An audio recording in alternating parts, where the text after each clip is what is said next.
Meio que já resumimos a filosofia do Sartre. Então, o homem tem liberdade e o homem deve ter responsabilidade na hora de fazer as suas escolhas. Em compensação, ele vai negar tudo aquilo que possa determinar a vida do homem, ou tentar determinar o curso da existência humana. Tá? Então, defende. Por outro lado, nega tudo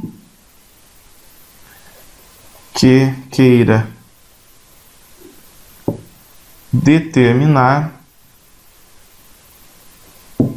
o curso da existência humana. Então, por exemplo, isso aconteceu porque Deus te castigou.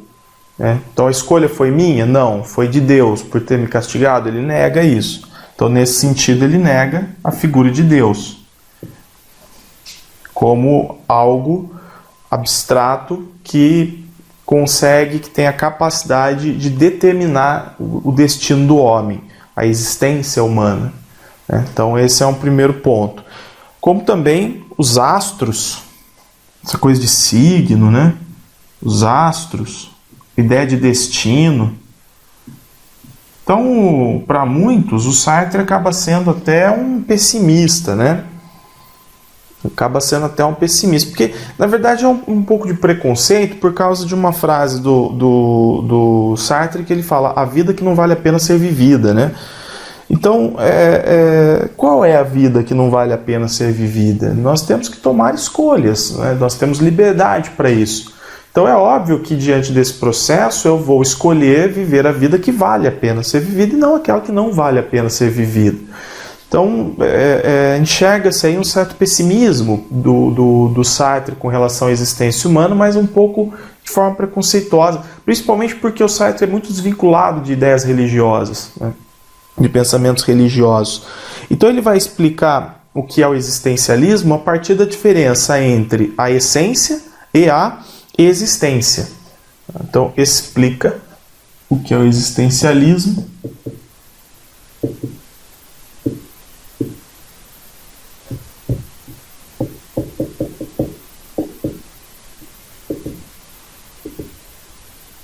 a partir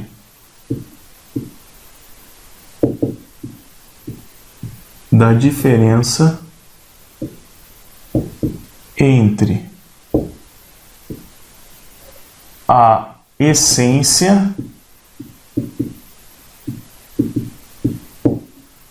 e a existência. Isso aqui é uma discussão muito interessante e que contribuiu muito para a gente entender um pouco melhor a vida do homem, do homem e da mulher, do ser humano. Então vejam, essência e existência. Isso aqui essa diferença a gente tem que entender o seguinte: levando primeiramente em consideração as coisas. Vamos levar primeiramente em consideração as coisas, os animais, os fenômenos da natureza. São coisas.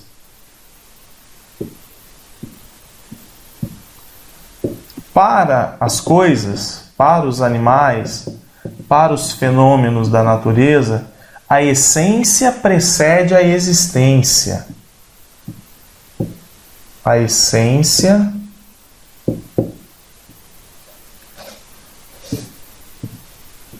precede a existência. Então vejam, essa caneta aqui foi projetada por alguém. A essência dela é escrever. Ela foi projetada para escrever. Ela não veio para outra coisa nesse mundo a não ser para escrever. O passarinho não veio para outra coisa no mundo a não ser fazer aquilo que o mundo já o configurou para fazer. Para voar, para participar do ciclo ecológico, aí, da cadeia alimentar e tudo mais. Por quê? Porque coisas, animais, eventos, fenômenos da natureza, o vento, por exemplo, não tem vontade própria, não tem liberdade de escolha. Então, já nasceu essencialmente para isto. A caneta foi projetada essencialmente para escrever e nada mais do que isso. Então, antes dela existir, nós temos que entender qual é a essência dela. A essência dela é algo que possa escrever. Então, projeta-se a caneta para escrever.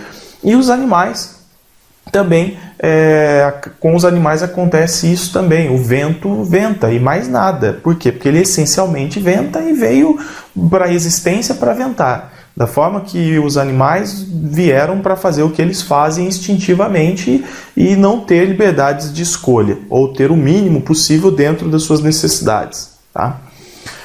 Mas isso é diferente, essa situação é diferente com o homem, com o ser humano. Com o ser humano, não por homem mais, porque a mulherada deve estar brava comigo. Com o ser humano é diferente. Por quê? Porque no nosso caso não é a essência que precede a existência. Não é isso aqui, é o inverso. É a existência que precede a essência. A existência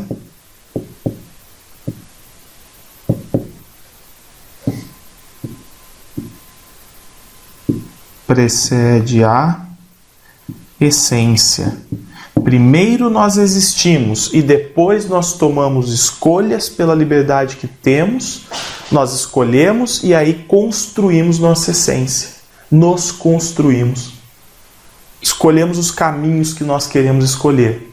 Vejam que coisa interessante, não é? Então, no caso do ser humano, a existência precede a essência. Primeiro existimos,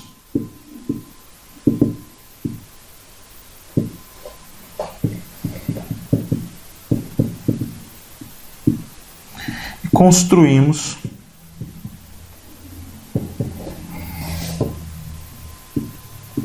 nossa essência a partir da liberdade de escolha. Então eu não estou vinculado a nada. Eu posso simplesmente sair daqui agora e correr, andar pelado na rua, festejando, comemorando, sei lá o quê. Ok? Então essa é a diferença quando a gente fala de essência e existência. Eu tenho que considerar isso aqui, essa situação e essa situação do ser humano. Então o que tem de mais interessante aqui é o seguinte: o animal, por exemplo, ou o objeto é um ser em si. É o que é. Não há o que se discutir com relação a isso. Mas o ser humano é um ser para si. A existência revela isso. O ser humano é um ser para si.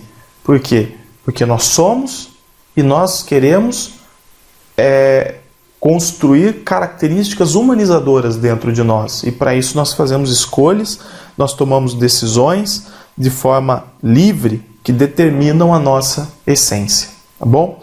Então esse é um primeiro ponto. E aí o Sartre vai dizer: nós, seres humanos, somos condenados a sermos. Olha que coisa estranha, né? Nós somos condenados a sermos. Eu tenho que ser alguma coisa. Eu tenho que escolher. Eu posso escolher qualquer coisa. A única coisa que eu não posso escolher é não escolher. Não quero escolher tomar nenhuma decisão na minha vida. Não posso. Você tem que escolher alguma coisa. E ele, o Sartre, conta a história num de seus livros de um rapaz que eu acho que está lutando na Segunda Guerra Mundial, e ele é um patriota, ele quer vencer os alemães. Então ele fica num dilema: eu fico aqui para proteger a minha mãe, ou eu vou para a guerra para ser patriota e vencer os alemães? Esse é o dilema dele. Então ele tem que fazer escolha. Então, o que ele vai escolher? Não sei, é angustiante ter que fazer essa escolha, mas ele tem que fazer essa escolha.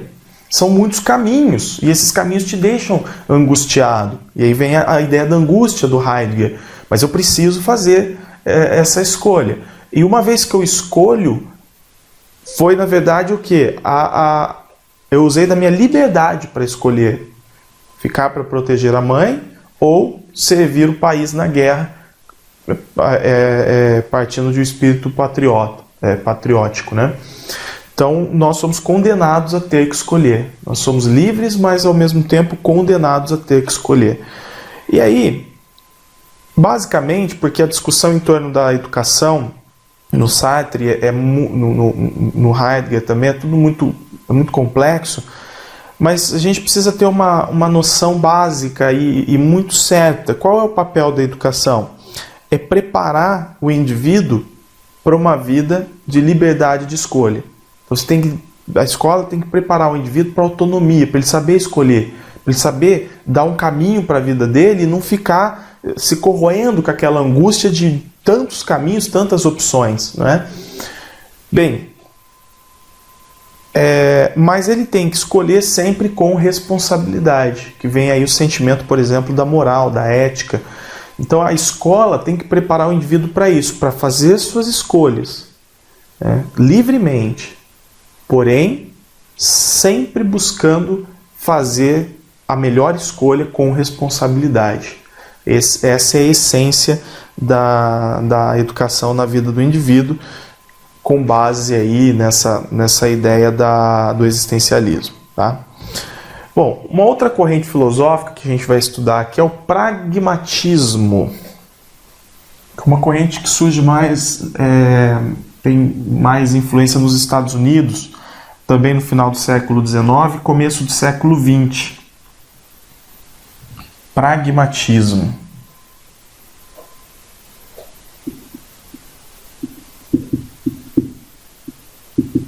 Para esses filósofos pragmatistas, não há uma verdade absoluta a ser encontrada e não há uma fórmula que leve à verdade absolutamente. Como, por exemplo, pretendia o racionalismo do René Descartes, que cria até um método cartesiano para se encontrar a verdade. Para os pragmáticos não tem como eu pensar, tentar a partir do pensamento, a partir da abstração encontrar a verdade. Isso não tem como, a verdade absoluta. Esse é o primeiro, um primeiro ponto. E depois aquela coisa de que a verdade seja absoluta, ela é imutável, existe uma verdade. Então eu tenho uma fórmula para encontrar a única verdade existente. Para os pragmatistas isso não funciona. Uma frase deles para os pragmáticos a verdade em si mesma é intangível pelo intelecto humano. Então o que é pragmático? Prática. É a prática. Então apenas pensando eu não encontro a verdade. Para encontrar a verdade eu preciso analisar um fato prático. Eu preciso analisar um contexto. E a verdade ela é muito contextual e conjuntural. Uma verdade hoje não será necessariamente uma verdade amanhã. Depende dos fatos, depende do contexto. Então é na prática que nós conseguimos encontrar a verdade das coisas. Tá? Isso não quer dizer que eles sejam absolutamente relativistas também. Então toda verdade é relativa. Não. A única coisa eu preciso buscar a verdade dentro de um contexto prático, dentro de um fato que esteja diante de mim e fora do intelecto, que esteja no mundo material. Vamos de novo aqui para os nossos slides, só para a gente dar então uma conferida nessa ideia dos pragmatistas. Vamos lá então. Deixa eu deixar minha caneta aqui. Pragmatistas. Pragmatismo. A verdade em si mesma é inatingível pelo intelecto humano, pois não há como situar-nos fora da realidade para avaliá-lo objetivamente. Sempre interpretamos nossas experiências a partir de conhecimentos, valores, crenças e preconceitos que variam de indivíduo, fazendo com que, diante da mesma situação, nos posicionemos de formas distintas e, às vezes, até conflitantes. Então, o que ele quer, o que essa corrente pragmatista quer nos ensinar é que a verdade ela é mutável, depende muito do sujeito que analisa, depende da conjuntura, do contexto.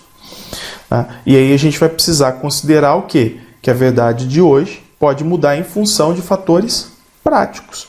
Tá? Fatores práticos podem alterar nosso ponto de vista. A verdade de hoje, portanto, não será necessariamente a verdade amanhã. Então, voltando para mim aqui. Beleza? Vamos lá, gente. Um filósofo pragmático que nos interessa aqui é o John Dewey.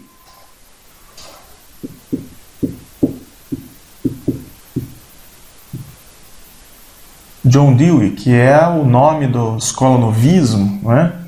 Então, o John Dewey é pragmático. Qual é a essência dessa filosofia do John Dewey? Ele é visto como um pragmático, mas um pragmático instrumentalista. Ele é visto como um instrumentalista. Por quê?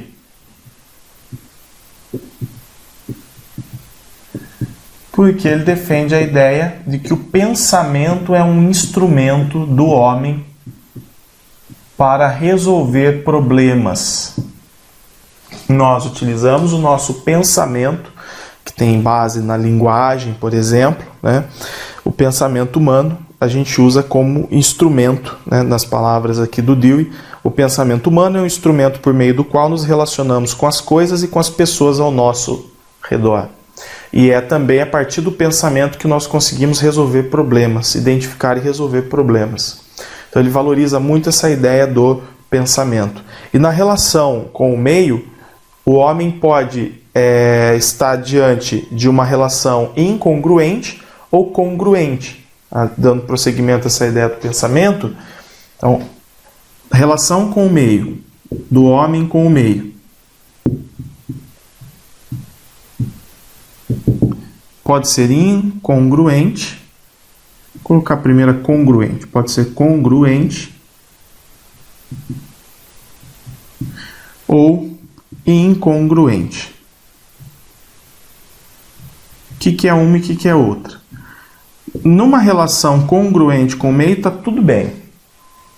Uma relação congruente, pessoal, você está se sentindo bem, as coisas estão dando bem na tua vida, estão dando certo na tua vida, você não está doente, o tempo tá bom, tá tudo beleza. Você está em estado de harmonia com o meio, você está satisfeito e não há necessidade alguma de se mudar nada. Tá? Então, a relação com o meio congruente é uma relação de satisfação.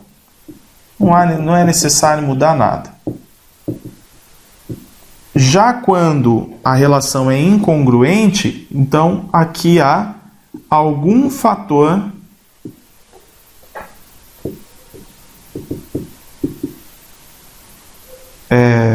que gera insatisfação. Então já existe aqui algum fator que gera insatisfação. Essa relação requer mudança. A relação de incongruência ou incongruente requer relação que requer mudança. Para se estabelecer novamente essa relação congruente.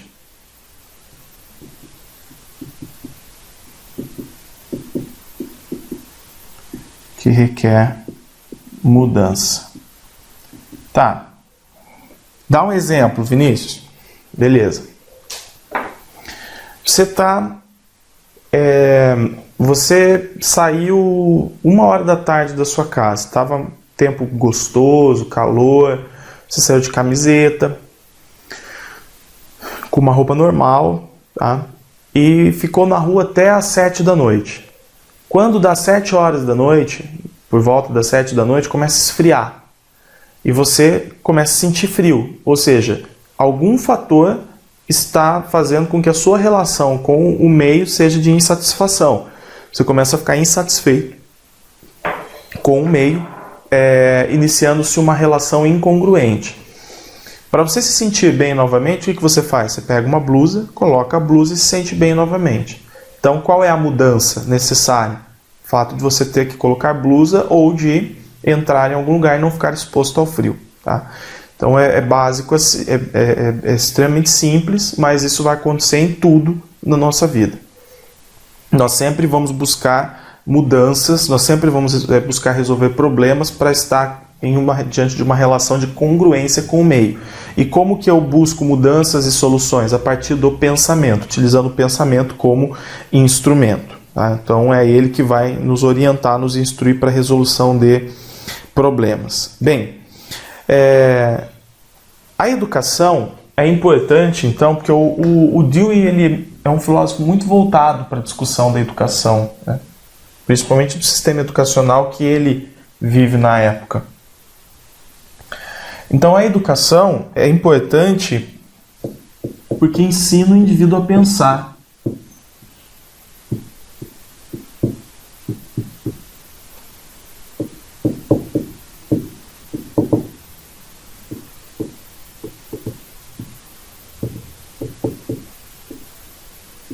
Ensina o indivíduo a pensar. Por isso que ele é muito importante.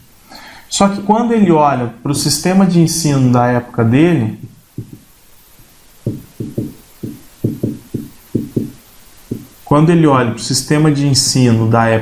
ele vai ver o quê? Uma escola que não prepara o aluno para a realidade. A escola não prepara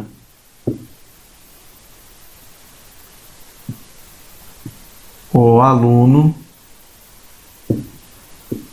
para a realidade. Ele percebia que os alunos saíam muito despreparados da escola. E por que o sistema escolar, o sistema de ensino, a escola não prepara o aluno para a realidade? Porque ela está muito voltada para a educação tradicional, para a memorização. Ela está muito voltada para a apresentação de uma realidade já pronta para o aluno. Então, essa escola apresenta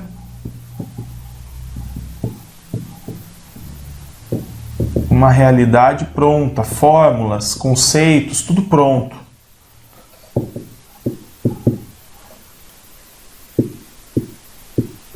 Uma realidade pronta, ou seja, não problematizada.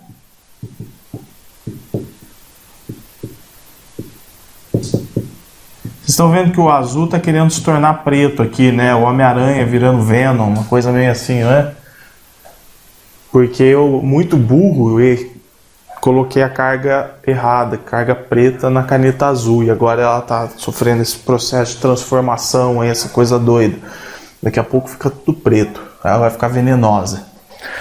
Mas não vai dar tempo porque a gente já está acabando a aula. Então, o Dewey faz uma crítica ao sistema de ensino por causa disso. E aí ele propõe o quê? Uma escola que supere essa escola tradicional, uma escola nova. A proposta da corrente é justamente isso, uma escola nova. Uma escola que possa atender os interesses dos alunos. Então, essa escola nova, ela tem que trabalhar de forma contextualizada, olhando para a realidade do aluno, e tem que buscar sempre uma educação que seja significativa para o aluno.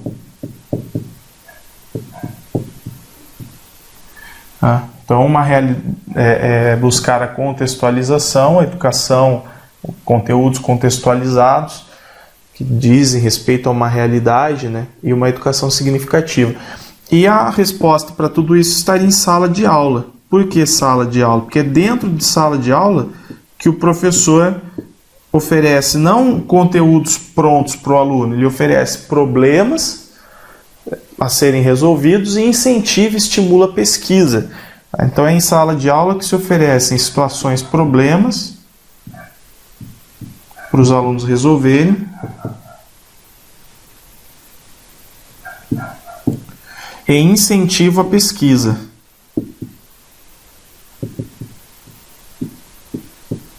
Ou seja, o aluno é concebido aqui enquanto sujeito ativo no processo de ensino-aprendizagem. Tá? Agora, do ponto de vista político, é uma corrente que não é crítica, tá? Então, eu tenho que preparar o aluno para viver a realidade, para ir para o mercado de trabalho, para trabalhar, para utilizar o conhecimento a seu favor nesse sentido, mas não para criticar a realidade existente, o sistema liberal, o sistema capitalista. Então o escolanovismo vai ser reconhecido como uma tendência pelo professor Libani, pelo Lucchesi, pelo professor Demerval Saviani, como uma tendência liberal, que não critica a realidade. Ela tenta preparar o aluno para uma sociedade democrática, preparar o aluno participativo, preparar o aluno que tenha autonomia para continuar aprendendo, né? Então ela é baseada no princípio do aprender a aprender, mas não critica a realidade política e social.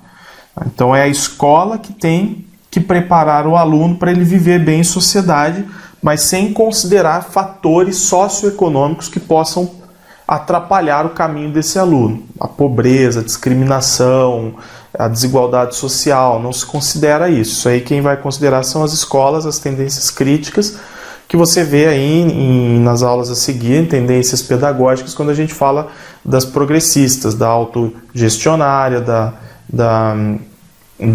tendência libertadora, da histórico-crítica, da crítico-social dos conteúdos, que são correntes que têm aí um pé no marxismo e são críticas com relação à sociedade capitalista, desigual, dominante, elitista e tudo mais.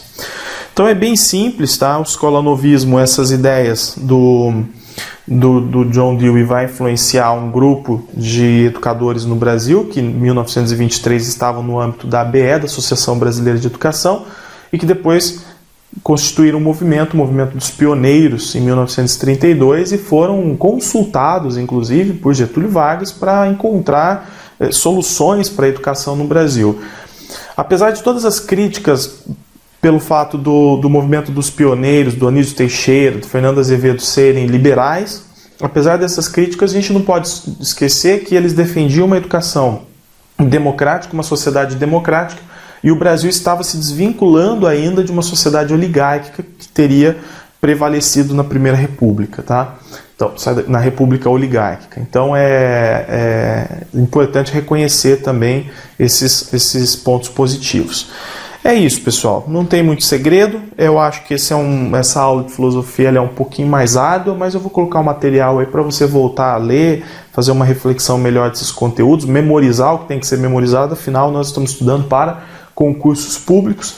É isso aí. Boas anotações, bons estudos e até a